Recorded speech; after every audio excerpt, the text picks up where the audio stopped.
barricades. We'll have the best seat in the house. Get it? Seat? She broke into helpless giggles. At the time, the idea seemed palatable. Barely. I parked my scooter in front of the Custom House Museum, and Miss Gloria and I forded through the early sunset crowds on the pier along the water.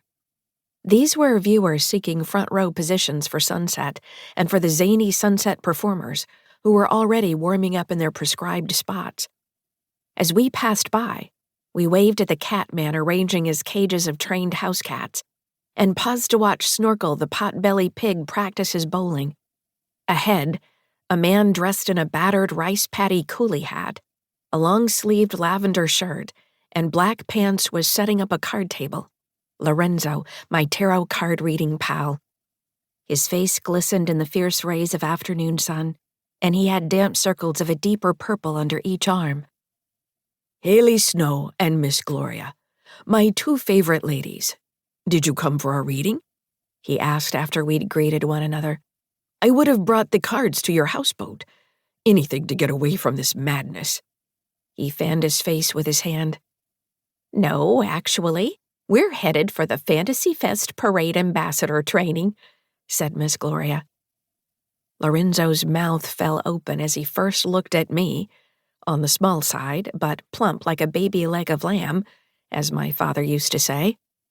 And then his gaze swept over Miss Gloria, a true runt, and scaring the far side of 80 years old besides. His dubious expression suggested that we were not the kind of volunteers that the organization had envisioned when they put out the call for people to help hold back the crazy crowds during the biggest parade on the island. Do you attend any of the Fantasy Fest events? Miss Gloria asked him. No, I crawl as far away as I can. By Tuesday, the brassiers are off. By Friday, these people are totally naked. It's horrifying, he said, clasping his arms to his chest. What I ought to do is get out of town. The closest most of these folks come to understanding tarot is Rocky and Bullwinkle asking the spirit rock to talk. He began to chant, and Miss Gloria joined him. Eeny, meeny, chilly beany, the spirits are about to speak. Are they friendly? Miss Gloria asked, and they both cackled with laughter. You're probably too young to have watched the show, she said to me. Stop it. I watched Rocky for hours on TV Land. We're going to be late, I said, smiling and tapping my watch. And to Lorenzo, we'll see you soon, okay?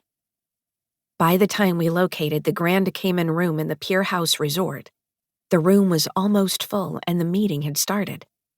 A tall young woman with long brown hair was stationed at the podium. The only two seats left open were first row, front and center. She waited while the two of us trooped up the aisle and sat down. She reintroduced herself, Stephanie, and then resumed talking.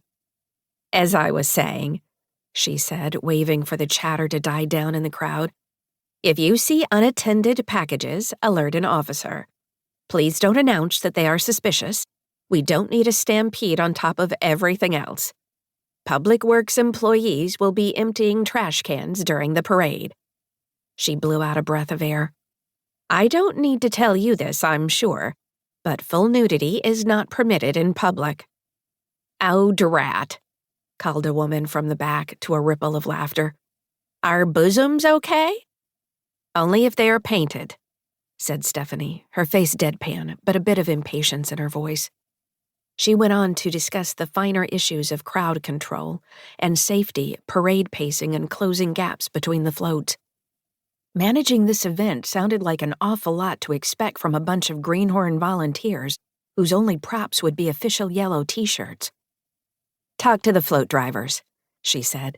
Have fun and show a pleasant attitude. Talk to the bystanders in your section and get to know them a bit. We know you wouldn't volunteer if you weren't outgoing. Give your peeps beads. It makes them happy. A woman behind us raised her hand.